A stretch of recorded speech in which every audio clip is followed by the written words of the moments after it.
Hi, everyone, and welcome to Get Hired Live. I'm your host, Brandy Fowler, news reporter for LinkedIn, and I'm stepping in for Andrew Steven while he's away this week. I'm coming to you live from the LinkedIn office in Atlanta. So please take a moment, hit the chat, tell us about your career, where you're from. This is a great time to network with each other. And as we talk about disruption in the workplace today, please share your questions and we'll get those answered for you in the comments. I see people already saying hello. We have Yolanda from Texas. Hi. Marilyn from Toronto. Donna from Atlanta. Jessica from San Francisco. Chris from Connecticut. Welcome to all of you.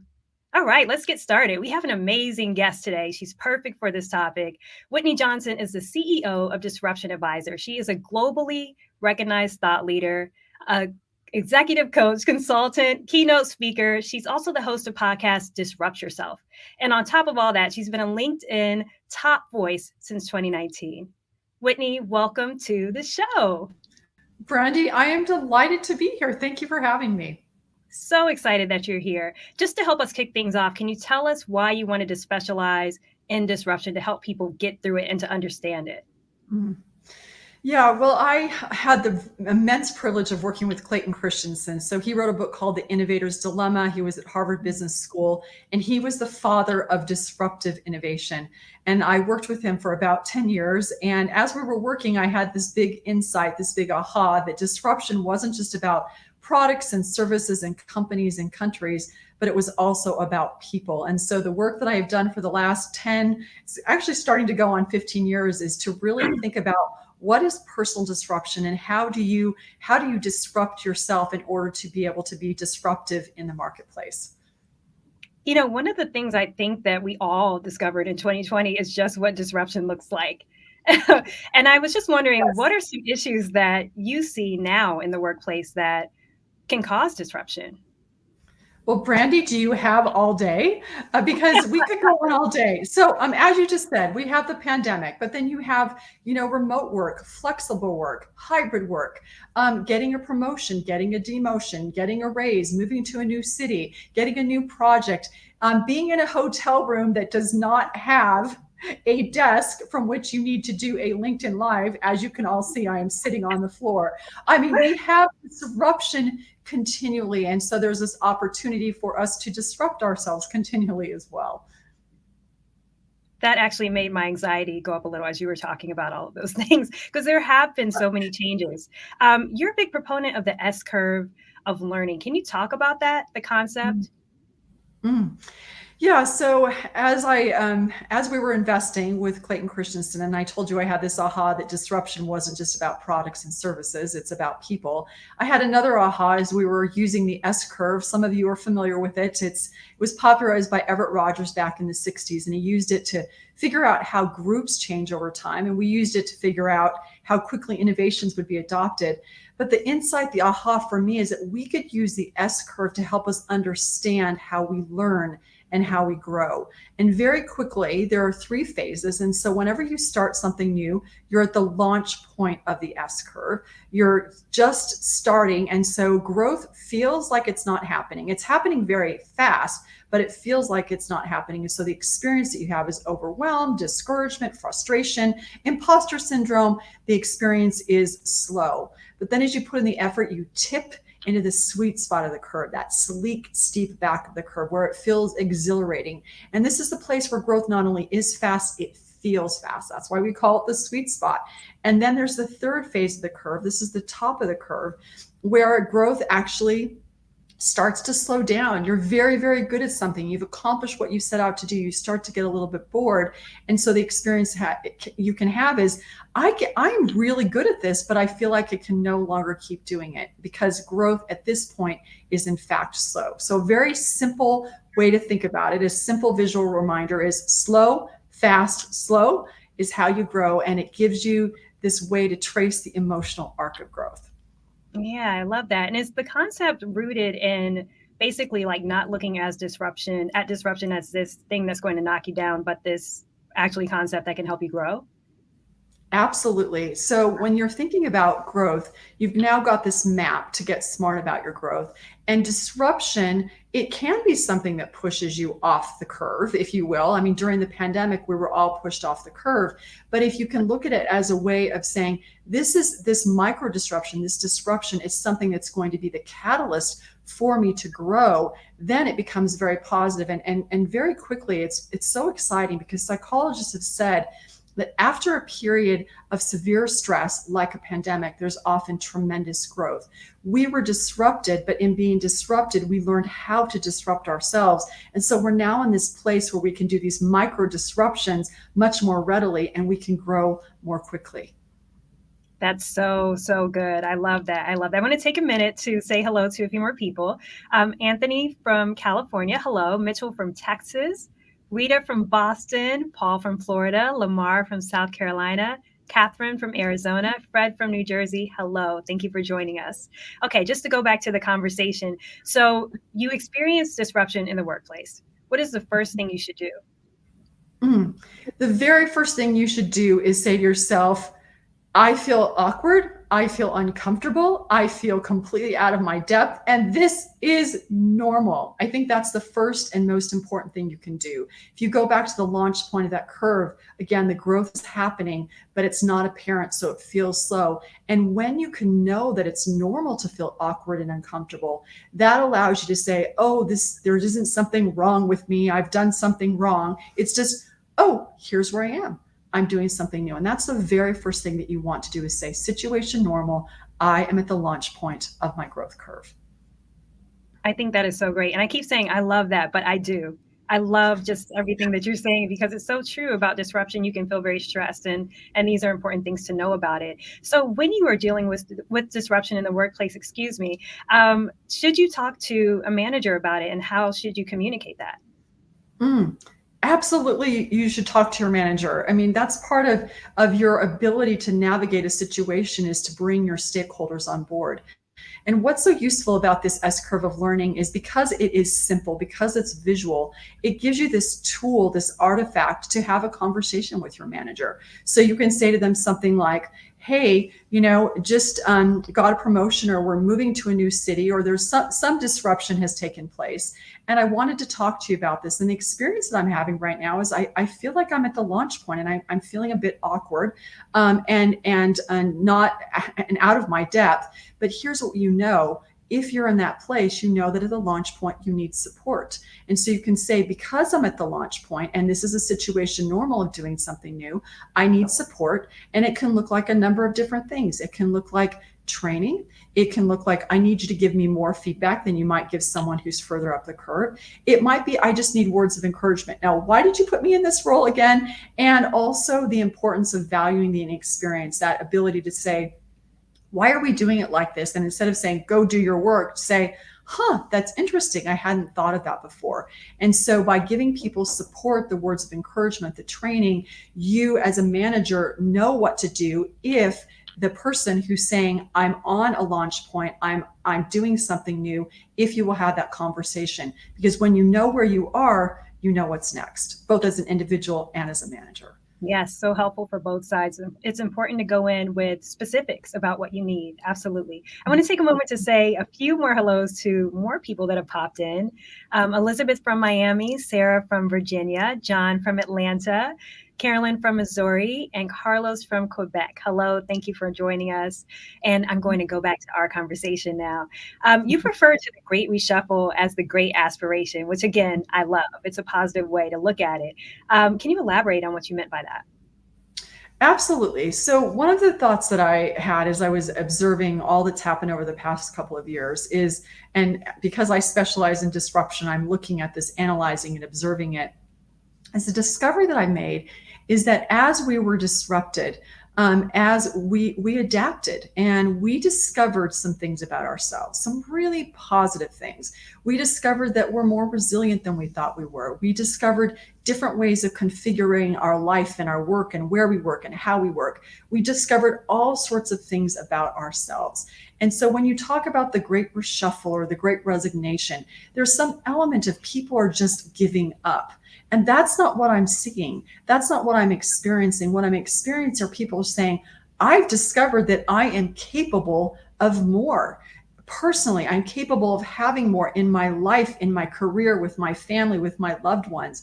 And so if we can understand that there's this great human imperative to grow, and people are discovering that they can grow even more than they thought, as an employer, that's going to help us with retention. It's going to help us with hiring. It's going to help us understand that people who are coming to us are saying, I want to grow. I'm not quitting. I'm not resigning. I'm not shuffling away. I am aspiring to more. And if you can make that possible, if I perceive that there is growth upside in working with you, then this is a place that I want to work. Absolutely. And you talked about this already, but I want to dig a little bit deeper into what you were saying about employers, because I've seen some employers or managers kind of, push back against the great reshuffle. And I think everything you're saying is so true. Like, how valuable is it for employers and managers to look at, the needs of their workers in order to grow, to create a more, beneficial workplace culture?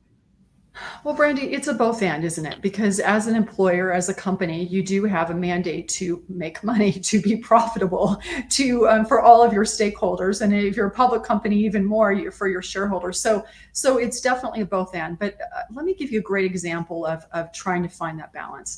One of our large clients is Kraft Heinz, and they have a person there by the name of Yang Shu, who was very much at the top of her S curve in Treasury. And they needed her to stay at the top of the S curve. So this is the employer need, right? But she also needed to continue to grow. And so what they said is, all right, we're going to leave you here and have you continue to do treasury, but we're going to give you some additional resources. So it's only one curve in your portfolio of curves. And then we're going to give you a new curve where you're at the launch point. They gave her this COO type role that was more internal facing. They moved her from Chicago to Amsterdam, that she could then move up that new curve. And now overall as a portfolio, she was in the sweet spot. She continued to do that well, move up the curve, and now she's the head of global M&A at Kraft Heinz. And so it's definitely a both and. But again, if you use this S curve, it's a starting point to have that conversation of, here's where I think I am. Where do you think I am? But remember, as a manager, if you believe that you've got a person on your team who's in the sweet spot, they're just killing it, and they're having the experience that they're in mastery, you've got to ask yourself, what's going to predict their behavior? Where you as the manager think they are, or where they think they are. So again, have the conversation. The S curve will allow you to do that, remembering that it's a both and. Yeah, I love that. And just one last question before we go to the questions in the chat.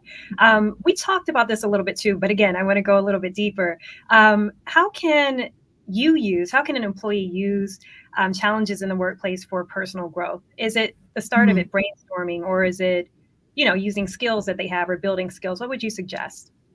Oh, well, just live your life. What do I mean by that is that as you go through your life and you're just showing up to what you're getting done, you will undoubtedly encounter challenges. And then the question is what do you do with that challenge? Do you just sort of say to yourself, oh, well, it wasn't worth doing, I'm just going to give up, or do you make meaning of it? I'll give you a very specific example, and it happened yesterday, Brandy. So I was giving a keynote, and I accidentally sent the wrong deck to deliver the keynote. So I got up on stage and I thought, this is the wrong keynote when I'm, 10 minutes in.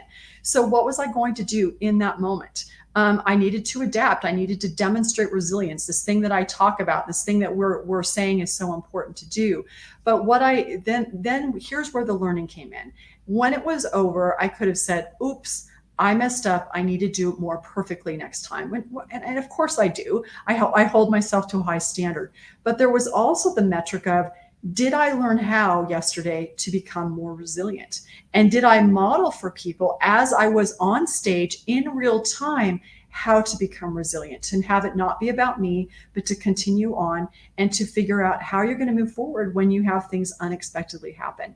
So I think the thing that I would say to each person who's here today is, you're going to go through your life and things are not going to go as expected. You're going to get disrupted. The question then you ask yourself is, not why did this happen to me, but what do I want to do now? How do I want to move forward? How do I want to make meaning of this in a way that it will allow me not to get stuck on my growth curve, but to make progress on my S curve? So, so good. It's literally about using these challenges, like you keep saying, for personal growth. Amazing. Mhm. I'm going to go to a few questions in the chat. Okay. Nicole is asking, As someone who is currently looking for work, how can I assess an employer during the interview to see if they have a workplace that's focused on employee growth? Oh, oh, Nicole, I love that question. Here's what you want to do. You want to ask, and it's not so much an employer, because there can be some, an employer overall may say that they're going to do this, but what you're doing is you're hiring a boss. And so what you want to find out, is this a boss, a person who grows their people? So you can ask the question, can you tell me about some of the other people that have worked for you? Can you tell me where they are now? What are they doing now? And how did you help them grow and develop over time? You also want to pay particular attention to, do they talk about underrepresented groups as well as represented groups? So Nicole, I'm assuming that you're a woman. If they say, here's where these 5 people are, and they're all in represented groups, that may not be as helpful. You want to know, how have they helped other women, other individuals of color, et cetera. And if you can see that they have this track record, if you see this, they have this pattern of developing people, if you will go in there and you will do good work, if you will surprise and delight them, you are making a pretty safe bet that over time they will develop you as well. Even if that means allowing you to jump to a new curve where they're no longer working for you, because they know that by investing in you, that's part of growing your people to grow your company, but it's also just part of growing people as a human being. And that's a value that they hold dear. I love that. And then I have one more question too from John, who asks, what should you do? What should you do if you find yourself at a standstill? You're not sure what comes next, or if you're in a position where you can grow. That's really good. It's really good. So one of the things that you can ask yourself is, when you're at a standstill, you want to figure out where on the curve you are. So for example, if you're just starting something new and you're at a standstill, then you've got to ask yourself the question, is this the right S curve for me? It might not be the right S curve. And by the way, what we know from the research is that 70% of all successful new businesses end up in a totally different place than they started. You're going to start a lot of S curves that are not the right fit. So at the beginning, at the launch, you want to ask yourself, you want to be testing, you want to be exploring, you want to be collecting. I talk about this in my book, Smart Growth. Is this in fact the right S curve for me? If you've collected the data that it is the right S curve for you, then you want to persist. And it's going to take you at least 6 months to move off that launch point and feel like you're in the sweet spot. So that's one answer to the question. I'm going to get it is a 2-part question. If you've been in a role for an extended period of time and you feel like you're kind of stuck, it could be that you're in mastery. And when I say mastery, it means that whatever you meant to do in this particular role, you've done. You've achieved it. You've learned the 5 songs on the ukulele that you wanted to learn. You've taught the people whatever you can teach them. If you're having that feeling of, you say to people, that's not how we do it here, or you find yourself just dialing it in, or perhaps more importantly, you have this feeling in the deepest part of yourself that there's something more. I'm really good at this, that I can't keep, but I can no longer keep doing this. That's usually a sign that you are at the top of your curve. And it's time for you to start exploring, not doing anything yet, but just exploring, what are some other things that I could do over the next 6 to 9 months? Yes. And we have another question from Mark. It's going back to disruption, and he's asking, how should we deal with a disruptive colleague at work? Wow. Oh, Mark, that's such a great question. It's going to depend on if they're a manager or a peer. It sounds like it's a peer, which is a big challenge. One of the things that I would invite you to do is ask yourself, why are they being disruptive? Sometimes it's not going to be a solvable problem, and I get that. But oftentimes when people are disruptive in a way, it's because they feel a sense of insecurity. They feel a sense of either because they're not doing a good job, or they're insecure that they won't go do a good job. And so one of the things you want to think about is, how can I make them feel safe in working with me? Ask yourself, what functional jobs are they trying to get done in this role? But also ask yourself, what emotional jobs are they trying to get done? And how can you help them do that? At the same time, you need to have boundaries. And so you can say to yourself, okay, they can behave in this way, and they're going to do what they're going to do. But how am I going to show up? What do I have control over? And control what you can. Oftentimes, unfortunately, we talked about personal growth a minute ago. A disruptive colleague is sometimes the vehicle, the catalyst for some of our greatest personal growth. And so there's lots of things to analyze, is to do that. And then I've got one third thing I just thought of. If you've got a disruptive colleague, ask yourself this question. This comes from my colleague, Carol Kaufman. What percentage is external that's going on? What percentage is them? And what percentage is me? And start there. It may not be 10%, it may not be 15% me, but there's probably some element that's me. And if you'll start there, then you may see some things start to shift. So disrupt yourself first, grow yourself first, then you can grow your people, and then grow the people, grow your company. That is so great, because when you have those sort of disruptions in the workplace with a coworker, your first reaction could be to react in the wrong way. So I think that that's a great tip. And I have another question from Susan, who asks, what's your advice for recent grads who are just entering the workforce? How should they prioritize their career growth? Oh, I love that question. Okay. So first of all, remember, when you graduated from college, you disrupted yourself, and now you're at the launch point of a brand new S-curve. Here's how I want you to prioritize your career. At this point in time, you don't yet know what you're going to be. Remember, I used that statistic of 70% of all successful new businesses. You're going to shift a lot. I graduated in music. Then I was a secretary on Wall Street. Then I was an investment banker. Then I was an equity research analyst. And now I have my own company where we coach and we teach and we advise and on helping companies grow by growing their people. So as you're thinking about what you're going to do, I want you to do two things. Whatever options you have in front of you, you may have two or three. Take the option that on the other side of that option will open the most doors, will give you the most S-curve possibilities. And if you don't know exactly what you want to do, do not worry about it. David Brooks, the New York Times columnist, said that we think that we've got this grand calling. I'm paraphrasing. He said, but most people find a problem to solve, and then their self is gradually constructed in the solving of that problem. So my advice to you is, remember, your life will end up very differently than you expected. Find a curve that will give you more curves. And then once you get there, take initiative and more initiative and more initiative. If you can surprise and delight the people that you're working with, you will always, always, always have more opportunities than you can manage. Awesome advice. And we have another question from Mohammed that speaks to starting a new learning curve. And he asks, what's your advice for people in their 50s who quit their jobs and want to embark on an entrepreneurial venture? Oh, well, first of all, that's exciting. The first thing I would say to you is that if you look at the research, we tend to have this stereotype or this archetype of entrepreneurs in their 20s, but there are actually more entrepreneurs in their 50s and 60s than we think. In fact, it's significant. So that's exciting, and it took a lot of courage to do that. The second piece of advice that I would have for you is that it's going to take longer than you think it will. The launch point of that S-curve tends to be very slow. I know when I became an entrepreneur, I thought, I'm going to figure it out in a year or two. It took me 5 or 6 years. And so be very frugal with your finances, and really embrace the constraints. And however long you think it's going to take you to do it, sort of double that, be frugal. And then the third thing is, I would say, actually, I'm going to give you 2 more pieces of advice. The third piece of advice is do something that plays to what you do uniquely well. Solve a problem that only you can solve. Not a problem you think that you want to solve, that only you can solve. That's magical about you, so you can make an idiosyncratic contribution.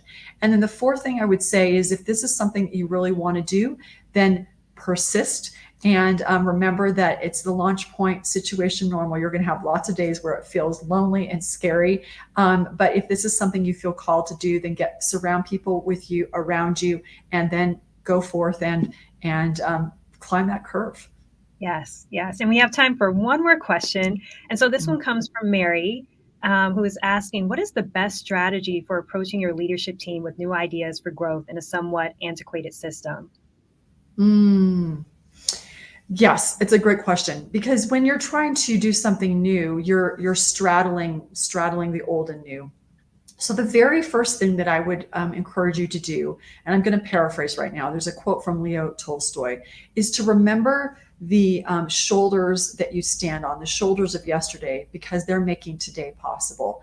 And so when you're going in and doing something new and you're on this launch point, it feels like your launch point. It's someone else's shoulders. And so you want to really go in and honor that and look for all the many things that are good that have happened that are making where you are today possible. Now, we know from one of my great mentors and influencers, what got you here won't get you there. But here is important, and here is substantial, and here is influential. But once you establish that and you look for all the good things that are happening, then you can start to introduce some of those new ideas, those fresh perspectives. Remembering that as you jump to a new curve, as you're looking to be disruptive, you're inviting other people to disrupt as well. By definition, you're disrupting them. So bring them along, help them understand why what you're proposing will benefit them, contextualize it for them, and you'll be able to start to make the progress that you want of introducing new things. So stand on the shoulders, acknowledge and honor the past, and then introduce gently what you want to do within the context of how it will help your various stakeholders, including your company. I love that. This has been so powerful. Thank you so much for a great interview. I can't believe our time has come for us to wrap this up. I feel like I want to call you anytime I have a disruption now. But thank you so much for joining us today. Oh, thank you, Brandy, for having me. And hey, thank you to all of you for your wonderful comments and questions. Thank you. And thank you to all of you for joining us. Andrew Seaman will be back next week, so keep an eye out on the LinkedIn news page for details on that show. And thank you so much again. Have a great weekend, and I'll see you next time.